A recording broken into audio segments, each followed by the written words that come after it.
আদাব স্যার, আমার বাড়ি ময়মনসিং ঈশ্বরগঞ্জ থানা। আমি 2004 সালে আমার কুরবানি ঈদের দিন ছিল সকালবেলা। তখন আমি আমার রাইস মিল চালাতাম। তখন রাইস মিল চালানো অবস্থায় আমি একদম ভোরবেলায় রাইস মিলের যে ফাইল বাইর হয় যে সেল, এই সেলের সাথে আমার লুঙ্গি পেঁচাইয়া আমার পুরুষ অঙ্গ খাইতে জায়গা খাইতে যাওয়ার পর আমি আমার এলাকার মানুষ জড়ো হওয়ার পর সবাই আমাকে নিয়ে কান্নাকাটি মানে চিল্লাচিল্লি করতেছে। আল্লাহর রহমত, তখন আমার কিন্তু আমি অজ্ঞান হই নাই। অজ্ঞান না হওয়ার পর আমি সবার কাছে বললাম এই জিনিসটা যে আমাকে নিয়ে ময়মনসিং মেডিকেল নিয়ে যান, আমি মরবো না, আমি বাঁচবো, এই আত্মবিশ্বাস আমার কাছে ছিল। তখন আমাদের পাশে বাজার, সামটা বাজার, এখান থেকে একটা মাইক্রো বাস নিয়ে আসে। আসার পর সবাই আমাকে মাইক্রো বাসের ভিতরে উড়ায় দেয়। ওর সাথে আমার সাথে পলিথিনে কইরা আমার পুরো সংখ্যাটা দিয়ে দেয়। আমি ময়মনসিং মেডিকেলে যাই। যাওয়ার পরে ঈদের দিন সকালবেলা তেমন একটা ডাক্তার ছিল না। ডাক্তার না থাকাতে একজন মহিলা আসছিল, নামটা আমার এখনো স্মরণ আছে, ডাক্তার ঝর্ণা।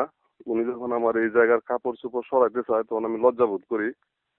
উনি তখন সরাইতে পারে নাই। এভাবে অনেক 2-3 বার আসার পরে যখন আমি লজ্জা বোধ করি কাপড়টা সরাইতে দিই নাই, তখন ডক্টর জওহরলাল সিং উনি আসেন। আইসা এই কাপড়গুলা সরায়া উনি এই জায়গায় প্রবেশিভ ড্রেসিং মেসিং কইরা এলান দিয়া ওটির সামনে নিয়ে যায়। আমার তো ভয়ে আমি আতঙ্ক লেগে রয়েছি। তখন এই অপারেশন করার পর আমার বেডা নিয়ে আসে।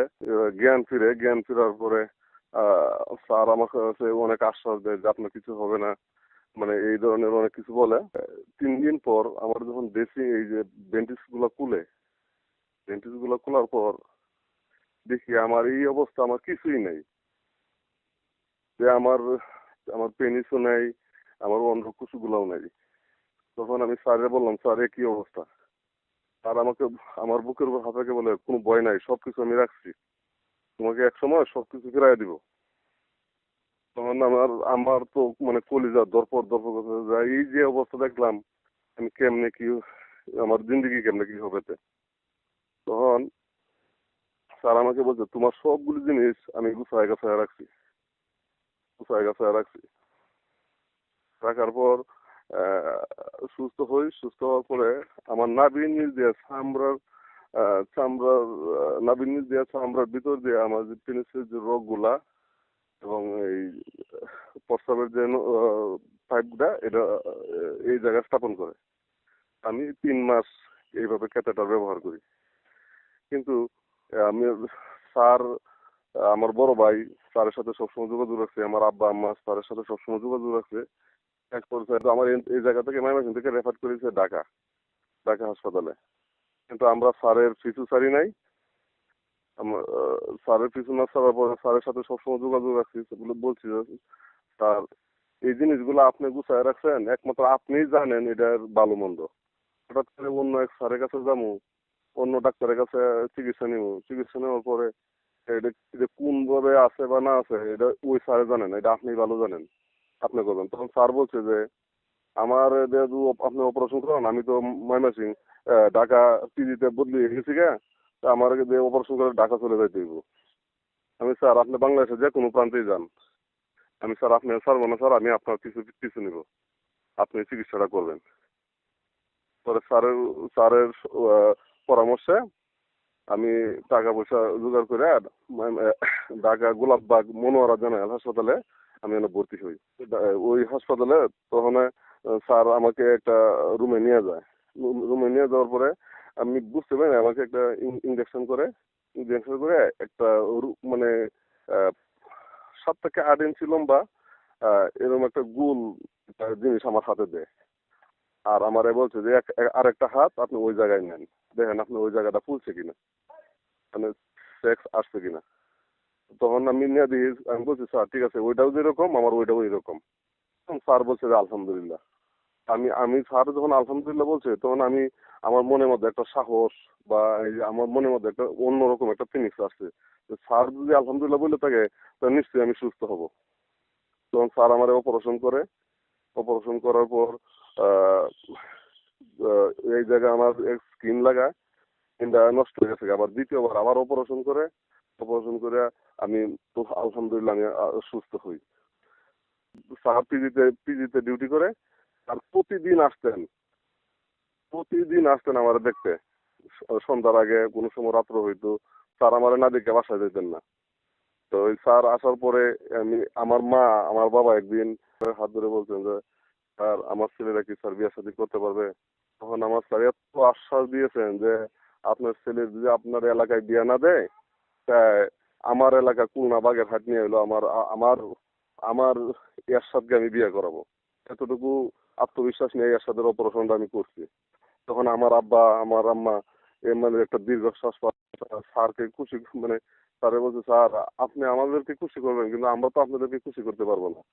তো তখন স্যার বলছে যে এরশাদ সুস্থ হওয়া মানেই হলো আমার সফলতা।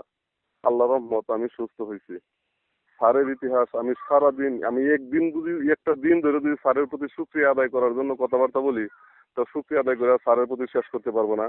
তারপরে আমি মোবাইলের আলাপ যেহেতু তাই সংক্ষেপে বলতেছি, তখন আমি পুরোপুরি সুস্থ হই। সুস্থ হওয়ার পর তখনও স্যারের বাসা কিন্তু ময়মনসিং স্যার মাঝে মাঝে আসেন।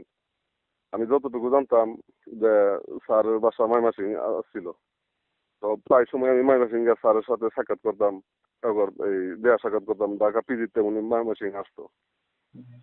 তারপর আমি সুস্থ হওয়ার পর আমি মনের মধ্যে এই একটু ভয় ছিল যে আমি মনে হয় হয়তো বিয়ে করতে পারি কিনা জানি না। তখন আমি বিয়ে করার একটা প্রস্তুতি নিলাম। আমি 2 বছর পরে বিয়ে করে নিই। স্যার অনেক খুশি হয়েছে শুনে। আমি স্যারকে জানাইছি। তারপর আমার বড় মেয়ে হয়েছে। আমি কোনো পদ্ধতি করি নাই, একবার আমি বলছি যে আল্লাহ আমার এক সন্তান দেয় কিনা। আমি 1 বছর পরেই আমার আলহামদুলিল্লাহ আমার সন্তান আসে দুনিয়ার বুকে। আমি স্যারকে জানাই, স্যার অনেক খুশি, স্যার অনেক খুশি। তারপর এইভাবে আহ, আরো 1.5 বছর পরে আমার এক ছেলে হয়ে মারা গেছে। স্যারকে জানাইছি স্যার আমার একটা ছেলে হয়ে হঠাৎ করে মারা গেছে।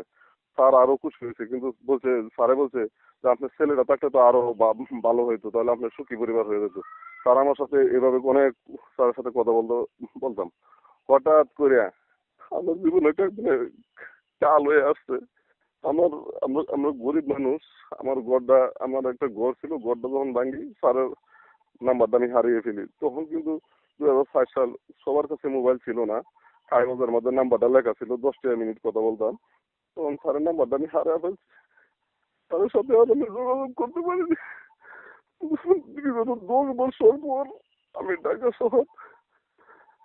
ঢাকা যাত্রাবাড়িতে দোকান দিছি।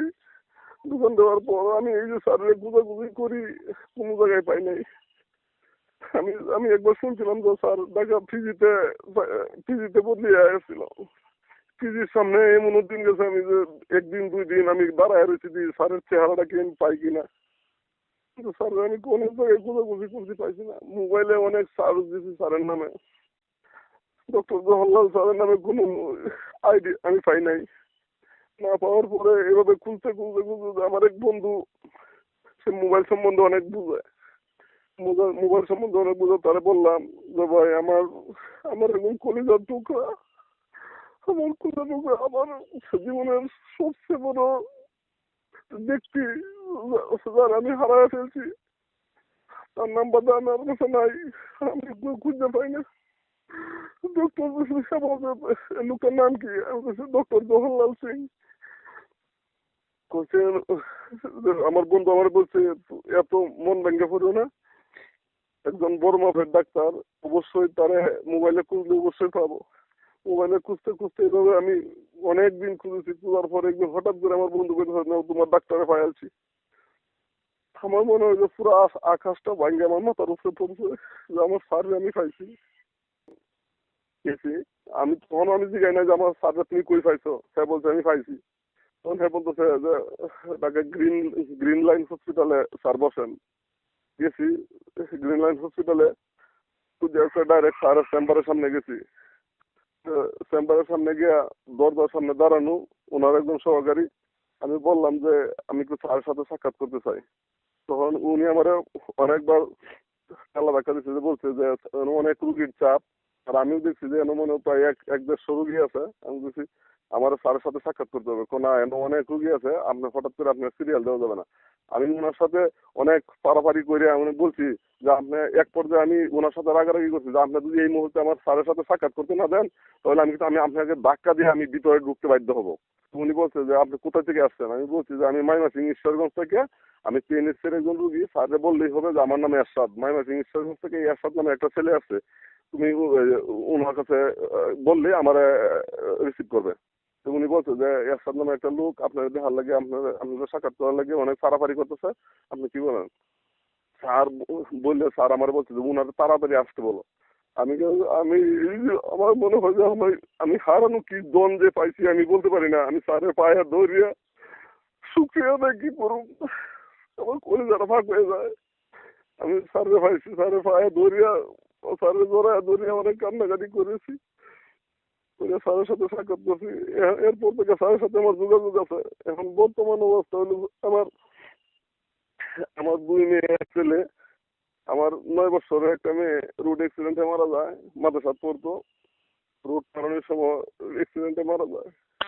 এখন বর্তমানে আমার 1 ছেলে 2 মেয়ে আল্লাহ রাখছেন। আলহামদুলিল্লাহ আমি অনেক সুখী। আমি ফ্যামিলিগত অনেক সুখী। আমি স্যারের জন্য আমার কলিজার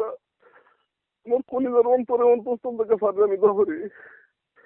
আমার আমার শরীরে যতগুলো পশম আছে, আমার মাথায় যতগুলো চুল আছে, আল্লাহ তারে এতটুকু হায়াত দিক।